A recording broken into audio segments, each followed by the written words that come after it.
अस्सलामुअलैकुम, नमस्ते, सत श्री अकाल। Welcome back to your own YouTube channel. मैं हूं Saima Peerzada and you are watching Saima Peerzada reaction channel.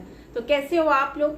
I hope कि आप लोग अच्छे होंगे, खुश होंगे। सो आज का जो वीडियो है वो मैं लेकर आई हूँ यूक्रेन और रशिया के बीच में जो आजकल वॉर का सीज़न चल रहा है, मतलब कि अनफॉर्चुनेटली ऐसा होना नहीं चाहिए लेकिन हो रहा है और इसको हम कंट्रोल तो नहीं कर सकते, लेकिन इसको आज हम देखेंगे। तो आज का बेसिकली ये वीडियो बहुत ही ज़्यादा इंटरेस्टिंग है क्योंकि इसमें इंडिया जो है उसका एक बहुत ही अहम रोल है, और वो रोल ये है कि इंडिया ने यूएस के अगेंस्ट वोट कर दिया है, विच मीन कि रशिया को, मतलब कि इंडिया जो है वो इस वक्त सपोर्ट कर रहा है, उनके लिए इंडिया वोट कर रहा है कि उनको सपोर्ट कर रहे हैं, और यूक्रेन मतलब उनको शॉक कर दिया यूएसए को।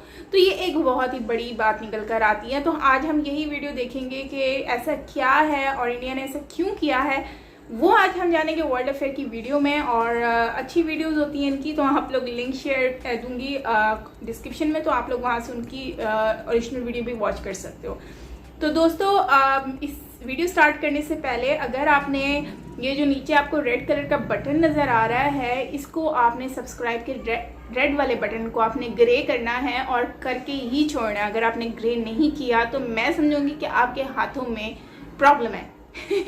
एनीवेज तो जल्दी से सब्सक्राइब कर दो, और बस ये है कि आप लोगों का प्यार चाहिए, साथ चाहिए। और हाँ, वीडियो स्टार्ट करने से पहले मेरा न्यू व्लॉग आ गया है on Saima Pirzada vlog channel पर, तो यार जाओ वॉच करो और मुझे बताओ कि आपको कैसा लगा। अपना ओपिनियन शेयर करो मुझसे, मुझे अच्छा लगेगा। लिंक आपको कमेंट सेक्शन में पिन मिल जाएगा, सो आप जाएं और जल्दी से वॉच करें और मुझे बताएंगे आपको कैसा लगा। वहाँ पे कमेंट चाहिए मुझे। एनीवेज करते हैं वीडियो को स्टार्ट, सो लेट्स स्टार्ट। तो जब फाइनली बारी आई चुनने की कि आप फाइनली किसके पक्ष में वोट करेंगे, when it matters the most, क्या इंडिया रशिया का समर्थन करेगा या फिर यूएसए का, तो इंडिया ने रशिया के खिलाफ वोटिंग करने से मना कर दिया। यूएसए ने इवन दो बहुत प्रेशर डाला हम पर, मगर यूनाइटेड नेशन सिक्योरिटी काउंसिल में India refuse to vote against Russia. और ये मैं कहूँगा अपने आप में एक बहुत ही बड़ा स्टेप है भारत का। ना यहाँ पर आप पूछेंगे मगर यूनाइटेड नेशंस में वोटिंग हो किस बारे में रही थी, और इन दी एंड क्या कोई रेजोल्यूशन पास हुआ है रशिया के अगेंस्ट? क्या यूनाइटेड नेशंस की वोटिंग के बाद अब रशिया पे प्रेशर बन चुका है कि ये लोग अपनी आर्मी जल्दी से विड्रॉ कर ले फ्रॉम यूक्रेन? समझाता हूँ इस वीडियो में आपको। सबसे पहले ये जान लो कि यूनाइटेड नेशंस का जो सिक्योरिटी काउंसिल है वहां पर एक ड्राफ्ट रेजोल्यूशन प्रेजेंट किया यूनाइटेड स्टेट्स ऑफ अमेरिका ने। इस रेजोल्यूशन में ये लिखा हुआ था, सबसे बड़ी बात यहाँ पर यह थी कि सब देश यूएन सिक्योरिटी काउंसिल के निंदा करते हैं रशिया की। उसके अलावा रशिया को जल्दी से जल्दी अपनी आर्मी वापस पुल बैक करनी चाहिए यूक्रेन से, और अगर रशिया ऐसा नहीं करता तो फिर रशिया पर सैंक्शंस की जो कार्रवाई है from the United Nations, USA के सैंक्शंस, यूरोपियन यूनियन के सैंक्शंस तो लग गए, यूएन के सैंक्शंस भी अपने आप में काफी पावरफुल होते हैं, तो एडिशनल सैंक्शंस यहां पर रशिया पे लग जाते। तो यूएसए ने यह प्रस्ताव यूनाइटेड नेशन सिक्योरिटी काउंसिल में रखा। अभी के लिए आपको पता होगा कि यूनाइटेड नेशन सिक्योरिटी काउंसिल में 5 तो है स्थायी मेंबर, परमानेंट मेंबर, और फिर 10 है अस्थायी मेंबर, जिनमें आपको दिखेगा Albania, Brazil, Gabon, Ghana, India, Ireland, Kenya, Mexico, Norway और यूनाइटेड अरब एमिरेट्स। वोटिंग यहाँ पर हुई। यूएस ने इंडिया को खूब कहा कि प्लीज इस बार यहाँ पर यस वोट कर दो, क्योंकि हम चाहते हैं कि प्रॉपरली ये रेजोल्यूशन पास हो जाए और रशिया को काफी एम्बेरसमेंट भी यहाँ पर झेलनी पड़े। इंडिया ने इन दी एंड क्या किया? एब्सटेन कर दिया। इंडिया ने ना यहाँ पर पक्ष में वोट किया है, ना इसके अगेंस्ट वोट किया है। चाइना ने भी सेम काम किया है।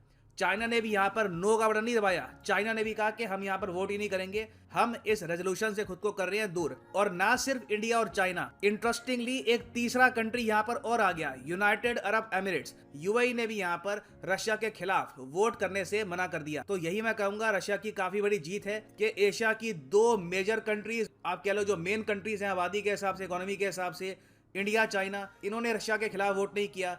फिर इवन जो गल्फ कोऑपरेशन काउंसिल में जो एक बहुत ही इंपॉर्टेंट मेंबर है यूएई, जिसकी काफी कोऑपरेशन भी है यूएसए के साथ, वो भी रशिया के अगेंस्ट वोट नहीं कर रहा। अब यहाँ पर आप कहेंगे मगर बाकी वोट तो काफी दिख रहे हैं, फ्रांस है, यूके है, यूएसए है, इवन ब्राजील ने भी रशिया के अगेंस्ट वोट कर दिया। तो यहाँ पे आप समझ सकते हैं कि जो ब्रिक्स कंट्रीज का ग्रुप है उसका कोई यहाँ पर इंपैक्ट नहीं था। ब्राजील ने सीधा सीधा यहाँ पर कहा कि रशिया गलत कर रहा है, इनके अगेंस्ट वोट कर दिया। तो अगर यहाँ पे आप सोच रहे हैं कि ये रेजोल्यूशन पास हो गया होगा, तो इसका आंसर है नहीं, क्योंकि रशिया के पास वीटो पावर है as a permanent member of the UN Security Council. तो इवन दो रशिया यहाँ पर आप कह लीजिए ऑफिशियली वोट तो नहीं कर रहा था, मगर इनका फाइनल वोट यहाँ पर गया वीटो के ये पूरा प्रस्ताव फाड़ के आप बस फेंक दीजिए, इट डज नॉट मैटर, जो भी बातें यहाँ पे आपने लिखी है इसको हम पास नहीं होने देंगे।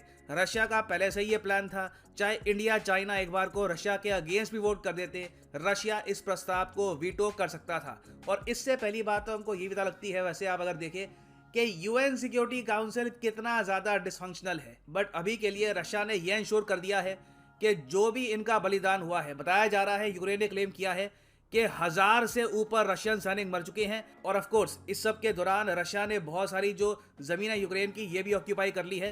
तो जो इनका बलिदान है ये वेस्ट नहीं जाएगा। अगर ये रेजोल्यूशन पास हो जाता तो एक बार को रशिया पे काफ़ी प्रेशर आ जाता कि इतनी सारी कुर्बानियों के बाद भी इनको जो कैप्चर्ड लैंड है यूक्रेन का ये वापस करना पड़ता। ना यूएसए की तरफ से आप अगर देखो तो एक बहुत ही बड़ा डिप्लोमेटिक फेलियर है, क्योंकि चाइना सिर्फ खैर उम्मीद थी कि डेफिनेटली रशिया के अगेंस्ट वोट नहीं करने वाला ये, मगर इंडिया से यूएस को बहुत उम्मीदें थी। इन्होंने बहुत बार इंडिया को कॉल करी, doctor S Jaishankar, Anthony Blinken के बीच में बातचीत हुई, इंडिया नहीं माना। इंडिया ने सिंपली यहाँ पर यह कहा कि इस वक्त we will stay neutral. USA ने यहाँ पर इंडिया को यह भी ऑफर दिया कि इस रेजोल्यूशन में जो लैंग्वेज लिखी है ना, हमें पता है लैंग्वेज से आपको परहेज है, यहाँ पे एक शब्द लिखा हुआ है कंडेम। कंडेम मतलब कि आलोचना करना। हम चलो कंडेम वर्ड हटा देते हैं, कंडेम की जगह हम यहाँ पे डाल देंगे डिप्लोर। अब तो यहाँ पर यस कर दो। इंडिया ने तब भी यहाँ पर सपोर्ट करने से मना कर दिया इस रेजोल्यूशन को। नाउ यहाँ पे आप पूछेंगे मगर यूनाइटेड अरब एमिरेट्स क्यों? आई मीन हमारे रीजन समझ में आते हैं, हिस्टोरिकल रीजंस हैं, मिलिट्री रीजंस हैं, मगर यूएई यहाँ पर क्यों सपोर्ट करेगा रशिया का? तो देखिए मैं आपको बता दूं कि पहली बात तो 2019 से यूएई एक डिफेंस बायर बन चुका है रशिया का। इन्होंने $710 मिलियन के डिफेंस वेपन्स परचेज किए हैं फ्रॉम रशिया। उसके अलावा देखिए एक ईरान का फैक्टर भी है। सऊदी अरेबिया और यूएई की कोशिश रही है बहुत ही लंबे समय से कि रशिया का जो सपोर्ट है ईरान की तरफ ये सपोर्ट खत्म हो जाए, तो इसके लिए भी ये लोग कोशिश कर रहे हैं कि रशिया के साथ कोऑपरेशन बढ़ाएं। फिर देखिए यहाँ पर फैक्टर आता है तेल का। आपको पता होगा जो जीसीसी कंट्रीज हैं यहाँ पर सऊदी अरेबिया, उसके अलावा ओमान, यूएई, ये सब देश कोऑपरेट करते हैं रशिया के साथ तेल के दामों को मैनेज करने के लिए। दोनों आपको पता होगा ऑयल कार्टेल के मेंबर हैं। जो ओपेक प्लस ग्रुप है वहां पे आपको रशिया और ये जो ओपेक कंट्रीज हैं दोनों मिलेंगी। तो यूएई का रीजन आपको समझ में आ गया। इंडियन पर्सपेक्टिव से आप अगर देखो तो हमें यहाँ पर याद आती है 1971 war between India and Pakistan, क्योंकि रशिया भी मिलिट्री एडवांस के मामले में उसी एंगल पे खड़ा हुआ है।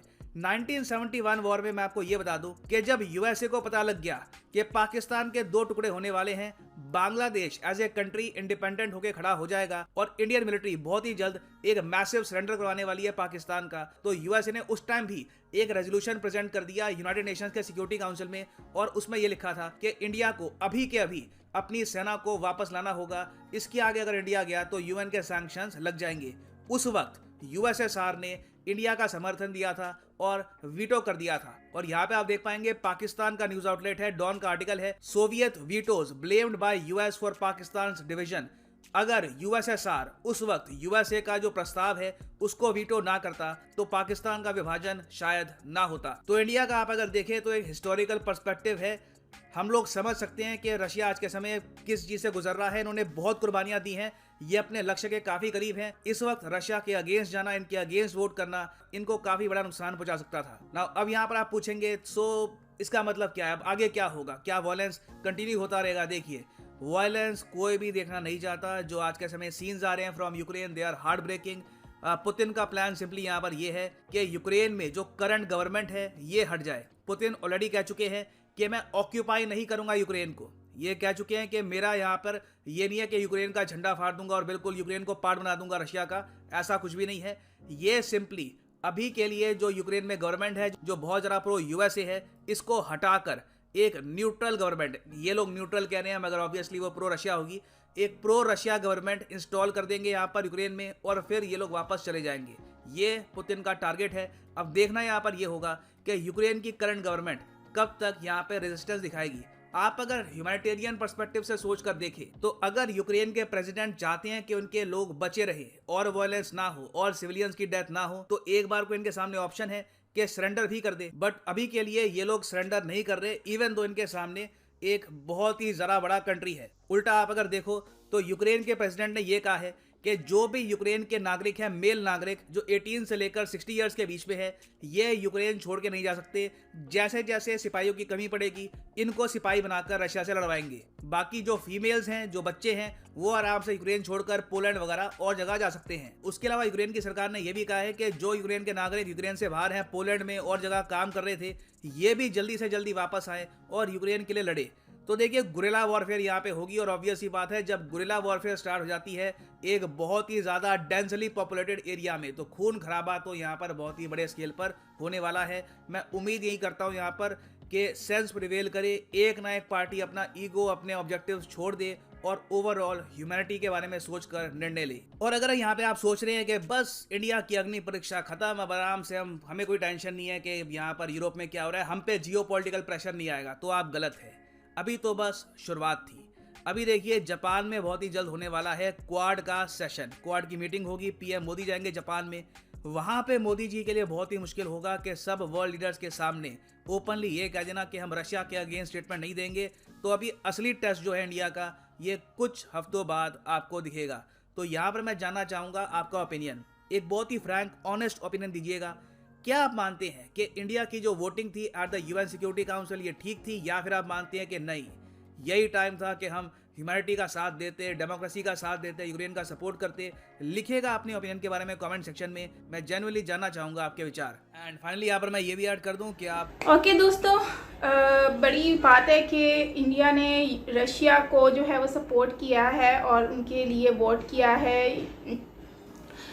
बेसिकली मुझे भी लग रहा था कि इंडिया जो है वो रशिया को ही सपोर्ट करेगा। उसका रीज़न क्या है मैं बताती हूँ। उसका बेसिकली मेजर रीज़न ये है कि 1971 में रशिया ने इंडिया के लिए बहुत अहम रोल अदा किया था। उस टाइम पर अगर शायद रशिया नहीं होता तो मुझे लगता है कि इंडिया शायद ना ये वॉर जीत पाता, क्योंकि जो सर्कमस्टेंसेस बन चुके थे। तो उस टाइम पर रशिया जो है वो आया और उसने भरपूर मिलके इंडिया के साथ पाकिस्तान को जो है वो हराने की कोशिश की इन 1971 की वॉर में, जब बांग्लादेश आज़ाद हुआ था। तो रशिया ने उस टाइम पर जो अहम रोल अदा किया था, वो वक्त जो है ना वो इंडिया नहीं भूल सकता। जाहिर सी बात है, कोई भी आपकी मदद करता है तो वो आपको नहीं भूलता, मुश्किल वक्त में आप हमेशा उसको याद रखते हो। तो रशिया ने जो है वो इंडिया की हेल्प किया था और इंडिया आज रशिया की हेल्प करके वो अपना बदला उतार रहा है, ठीक है ना। तो यूएसए ने आज तक, जो इन शॉर्ट में ये कहूँगी कि यूएसए ने आज तक इंडिया के लिए कुछ भी नहीं किया। सिर्फ वो न्यूज़ आती हैं, लेकिन वो गिव एंड टेक वाली कहानी होती है। लेकिन अगर हम देखें तो इंडिया के लिए रशिया ने किया, और आज रशिया ने इंडिया को बहुत सारे इक्विपमेंट्स भी दिए हैं, बहुत कुछ मतलब कि दिया है, जो कि यूएसए ने आज तक उसका हाफ भी नहीं किया। तो ज़ाहिर सी बात है कि इंडिया जो है वो इस वक्त, इंडियन गवर्नमेंट है वो यही चाहती है कि वो अपने उन लोगों की मदद करे जो लोग इन फ्यूचर उनके लिए जो सही थे, मतलब जिन्होंने उनके लिए कुछ किया। अब ज़ाहिर सी बात है, यूएसए काफ़ी स्ट्रॉन्ग कंट्री है और ये लोग कुछ भी कर सकते हैं। तो इंडिया को, ज़ाहिर सी बात है, इंडिया का ये दुश्मन भी बन सकता है, जैसे कि अभी पाकिस्तान का भी दुश्मन बना फिर रहा है। और इस बात पे उन्होंने पता नहीं क्या क्या पाकिस्तान के ऊपर अभी लगा दिए हैं, टैक्स वगैरह लगा दिए हैं और पेनल्टी वगैरह भी लगा दी है। तो अगर इंडिया को भी ये सब फेस करना पड़ सकता है इन फ्यूचर, क्योंकि उनके हक में वोट नहीं किया यूएसए के। लेकिन जहाँ तक मुझे आइडिया है तो इंडिया जो है इस चीज़ को देखते हुए भी, उनको पता भी है, उसके बावजूद भी उन्होंने रशिया को सपोर्ट किया है। ये एक बहुत ही बड़ी बात है यार। मतलब रशिया को सपोर्ट करने का मतलब ये है कि आप यूएसए से अपना मामलात को ख़राब कर दो, मामलात को गड़बड़ कर दो। तो लेकिन मेरे अकॉर्डिंगली मुझे लगता है कि इंडिया का ये फ़ैसला बहुत अच्छा है, क्योंकि रशिया डिज़र्व करता था इस फैसले को। और इवन तो देखें तो अभी रशिया के हक में मेजर कंट्रीज़ जो हैं वो रशिया के हक में हैं। इवन दो यूएई जो है वो भी उनके हक में है रशिया के। यूएई जो है वो जाहिर सी बात है, वो तो अपने फ़ायदे के लिए है, क्योंकि उनको फ़ायदा होगा इन फ्यूचर।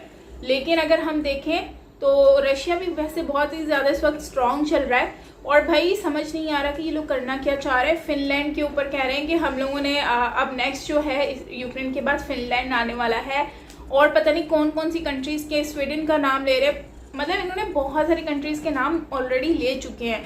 तो इसका मतलब ये है कि नेक्स्ट अभी वो दूसरों पर भी करने वाले हैं इस तरह का।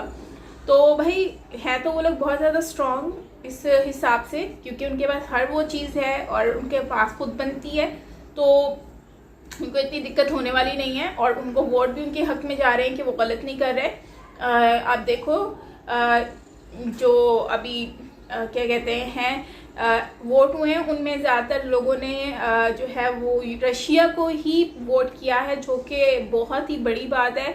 और जितनी भी पावरफुल कंट्रीज़ हैं सब ने ही रशिया को वोट किया है, यूएसए के हक में कोई भी नहीं है। और हो सकता है कि रशिया के अंडर में यूक्रेन भी आ जाए, पॉसिबल है, सब कुछ पॉसिबल हो सकता है। और अभी जहाँ तक मुझे लग रहा है तो रशिया और पावरफुल हो गया जब उनको दूसरी कंट्रीज़ के साथ उनका रिलेशन और ज़्यादा स्ट्रॉन्ग हो गया और उनको पता चल गया कि हमारे मुश्किल वक्त में ये लोग हमारे साथ हैं।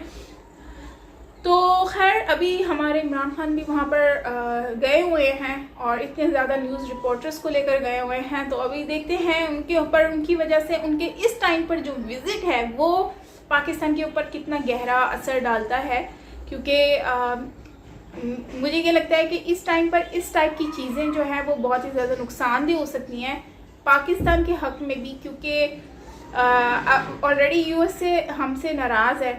रशिया के साथ अब चलो ठीक है, लेकिन यूएसए अगर इन फ्यूचर अगर यूएसए अपनी हट गया और इन लोगों ने लॉन्च भी लिए हुए हैं तो कल को हमारे हक़ में बहुत ही बुरा हो सकता है।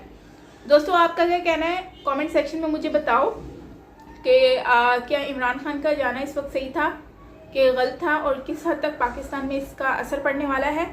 दूसरा, इंडिया ने फ़ैसला सही लिया है रशिया का साथ देकर कि गलत लिया है, ये मैं आप लोगों से जानना चाहूँगी।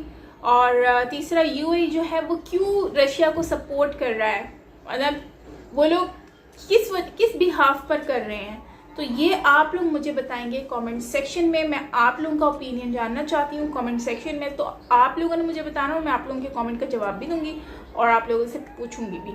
सो खैर ये था हमारा आज का वीडियो और प्लीज़ आप जाएं मेरे व्लॉग चैनल को ज़रूर वॉच करें। काफ़ी अच्छे कंटेंट क्रिएट करती हूँ मैं, मतलब कि डिफरेंट चीज़ें एक्सप्लोर करवाती हूँ और इवन दो अपनी पर्सनल लाइफ के ऊपर भी थोड़ा सा, मैं डेली लाइफ के ऊपर भी बनाती रहती हूँ व्लॉग्स, तो आप लोगों को अच्छा लगेगा। तो खैर ये था हमारा आज का वीडियो। सो वीडियो अच्छा लगा हो तो लाइक कीजिएगा, शेयर कीजिएगा, सब्सक्राइब नहीं किया चैनल को तो सब्सक्राइब भी कर लीजिएगा। मिलते हैं नेक्स्ट वीडियो के साथ, बाय बाय।